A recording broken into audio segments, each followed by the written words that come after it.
বিসমিল্লাহ দিয়ে শুরু করলাম। ভরসা আছে ভাই, ওপরে একজন সৃষ্টিকর্তা বসে আছেন তাই। ভিন্নধর্মী বিষয় নিয়ে সন্দেহ বলতে চাই, ভুল ত্রুটি হলে পারে ক্ষমা করবেন ভাই। বাড়ি করার স্বপ্ন যারা বোনেন মনে মনে, আমি ইঞ্জিনিয়ার বলে গেলাম তাদের কানে কানে। কষ্টার্জিত অর্থ দিয়ে করবেন স্বপ্নের বাড়ি, তাহলে কেন ডিজাইন ছাড়া করতে চান বাড়ি? জমির মাপ দিন ভালো করে আগে, মাটি পরীক্ষা করুন বিজ্ঞান ভিত্তিক ভাবে। এরপরে যান ডিজাইন করতে ডিজাইন প্রতিষ্ঠানে, তারা জানে ডিজাইন করতে আপনার চাহিদা মেনে।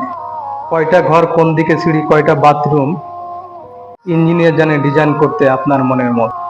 এত সুযোগ থাকার পরেও কেন করেন ভুল? ডিজাইন ছাড়া বাড়ি করে গুনতে হবে মাসুল। আমার কথাগুলো নিয়ে চিন্তা করবেন একা, তাহলে আপনি খাবেন না কো সাব কন্ট্রাক্টরের ধোকা। প্রথম দিন ভালোবাসা এই পর্যন্ত থাক, আগামীতে নিয়ে আসবো ভালোবাসার জাগ। আল্লাহ হাফেজ।